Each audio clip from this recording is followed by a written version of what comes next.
Let's be real for a second. That to-do list on your phone? It's probably a major source of stress.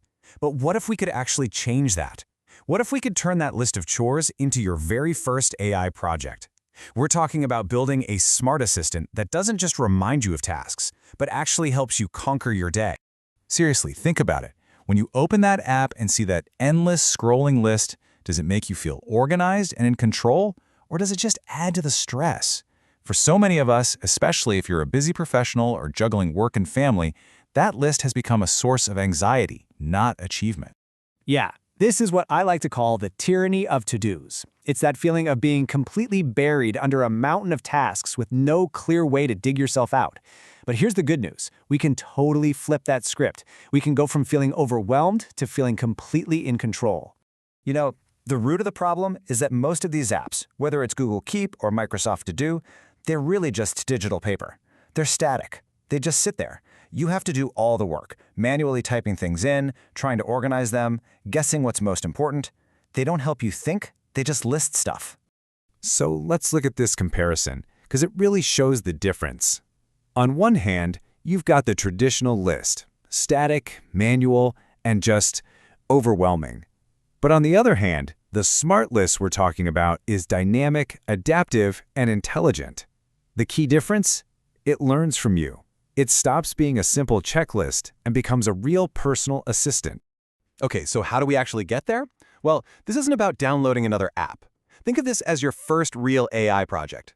We're going to design what we call your work-life operating system, or WorkLifeOS for short.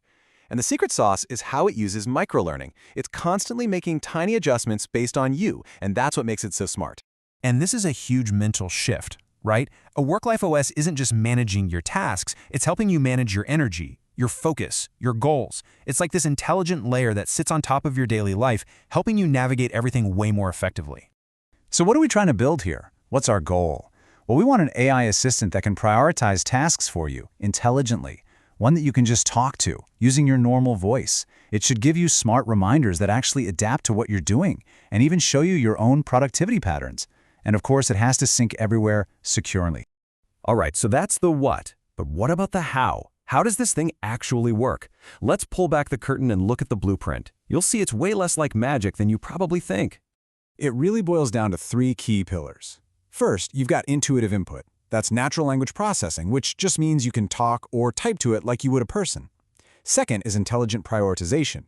That's machine learning, which is the brain that figures out what you should do next.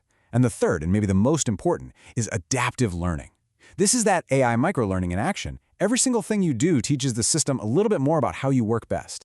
And that third pillar, adaptive learning, is where things get really, really interesting. I mean, how can an AI possibly know when you're going to be most productive? Well, it turns out the science behind it is fascinating.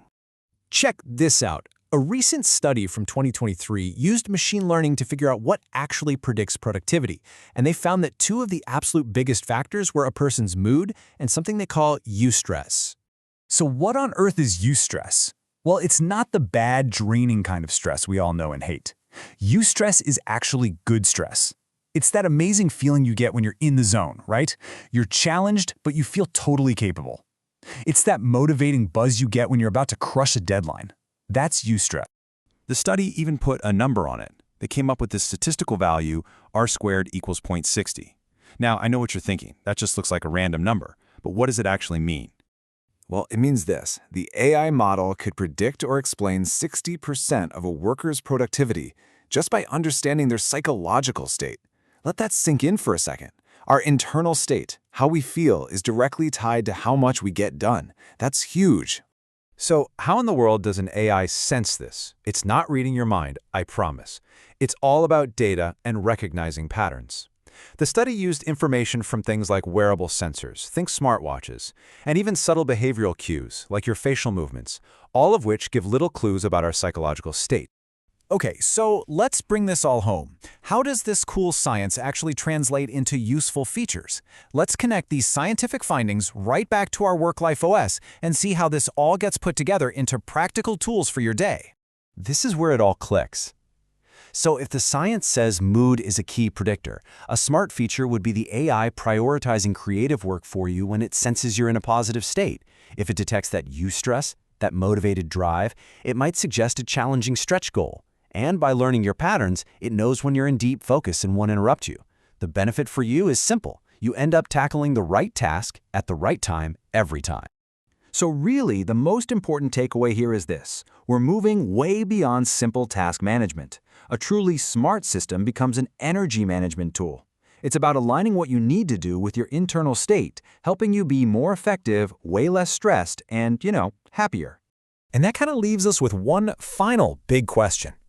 Building this smart to-do list is just the first step. If AI can learn to manage your daily tasks based on your own unique personal rhythms, what other parts of your life could it help you optimize? What will you choose to manage next?